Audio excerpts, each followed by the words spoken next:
Good evening and happy Mother's Day. From all of us to all of you at the Big Yellow House, we'd like to extend this Mother's Day message. It is a unique one, so if you need to, pretend it's a fairy tale, pull up a chair, don't let it freak you out too much. We all long for our mother's love, and this isn't a story tonight about my mother and myself. This is a story about my love for my oldest daughter. So we will have a little twist on things. It's my intention to send a telepathic message of love, light, and hope to my daughter and to the grandchildren, which of course we dearly miss. They talk about commanding the mountain to move. This is my intention to do with the 6 heart virtues and a loving spirit. I'd like to read to you something that she wrote me years ago. And right here, I know you've seen this picture. This is in my little photo collage. And Chelsea is talking about how the whole idea of rebirth versus human mortality and the spiral of experience which endures thereafter. One of the most important things you have taught me is how to take a painful or difficult situation and transform it into a gift of knowledge and growth to be enacted here on out. You are the beauty and strength, the creativity that you bring into this world. For this, I am thankful. I know that we have the potential, but with your exceptional love and guidance, I am sure to become the best that I can be. I love you. This was a long time ago. It's been 3 years since I've seen my daughter and the grandchildren, and I'm sure you can imagine how hard that is on our entire family. Some of you know that I dabble in life charting. You've seen my life chart. Well, these are my daughters, and so the top chart really details the year of the courtship through the wedding, and the time of the 2011 Good Friday tornadoes. So a lot of upheaval and destruction is what we see during this time, and of course it goes through 2012, the shift. The last day that we saw them was May 31st of 2012. It's 3 years later, and I've honored this time to let us grow and to give her the space she needs. But I really do feel with the different YouTubes that I've witnessed that we really do have a transformation going on in the world now. One where the darkness is going to be absorbed on this planet, and all of us have dark and all of us have light, depending degrees. And if you believe the big story that goes with the life chart, which I'm going to have to confess I do now, there was specific reasons for growth that this had to happen.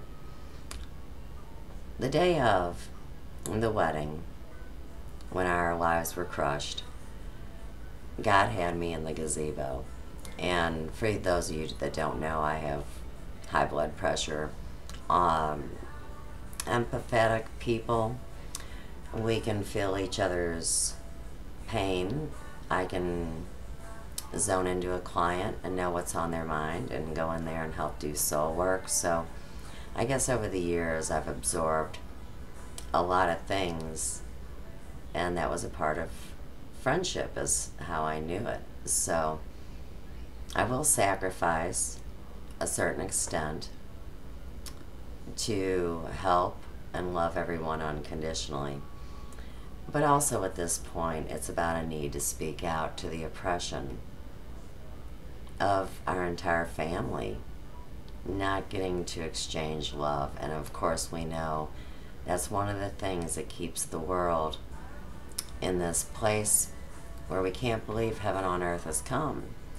And that day in the gazebo, when you would have thought my heart would have broken for real, I mean like painful or, you know, a stroke or something like that, God kept my heart calm and told me that I wouldn't be able to hold the babies again until we had heaven on earth.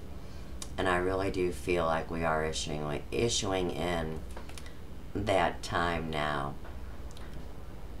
I've learned on this path that when we speak it and we feel it with our heart brains and we communicate it to others, there is a collective consciousness of healing that takes place.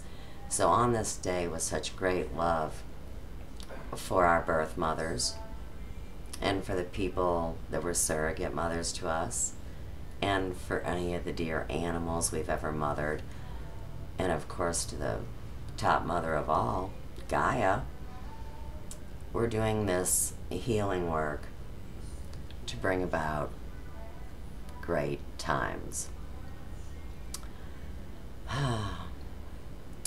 So, you know, there's certain words that trigger things in the astral world, and of course there are always things with love. So, when my oldest was a baby, I used to sing to her. I'm not going to sing to you guys, but I used to sing to her, Babadoo, Babadoo, I love you. You know, that was always cute. And Sugar Butt, of course, you know your grandma loves you. And Bobo, I know all your toes. Now, these girls are starting to question where their family is. And I know it's hard to come back from a thing like this.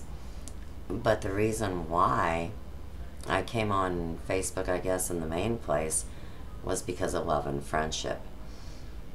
I would also say I had a mission that I would have never guessed was so extensive. One of my primary reasons was to leave a living library for my granddaughters. And that way they would know how much we all love them. Of course, Joe was devastated. He actually took a literal punch in the heart the day that it happened, and you guys all know how much Joe loves and how much he's taught me about love. Lauren has learned so much about love from this experience.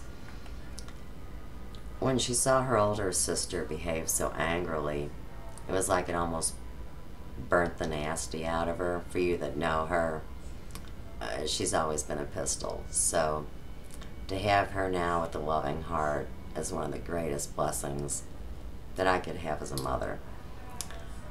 Ian, the youngest, he is so spiritually in tune, and this has been very hard on him, but he's grown into a fine young man, and he is the closest contact that we have to the babies, which of course aren't babies now. It's been 3 years, so Sugar Butt's pushing 5, and Bobo's right behind her as Irish twins.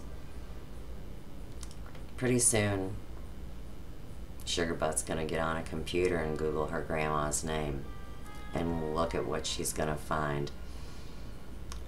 The purpose for all of this really is to help them heal and not be angry at their parents. Of course, I burnt my bridges a long time ago unknowingly with my daughter. She really couldn't stand the fact that I told the never-ending story to the world, which at that time was only my clientele. Now we're really sharing it with the world. So one day, when the new times have come, they're already here. Doesn't that sound funny?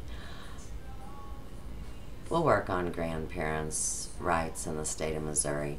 Actually, we have none, only due to the fact that as a married couple, they chose to abolish us.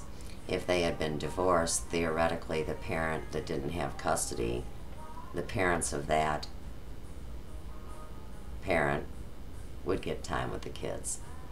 So, thanks for listening, and I hope this didn't upset anyone too terribly badly. I'm sure you're going to have questions. So we're going to go into a longer video at another time, but the purpose of tonight's was for me getting through it without tears. It was to radiate love and peace and calmness in a completely chaotic situation. But you know, even after doing it, I feel better.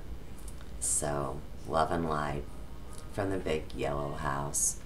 And don't forget, we are on the third cosmic ray, unconditional love. We're only 8 minutes apart, babies. Soon we'll see each other. Namaste.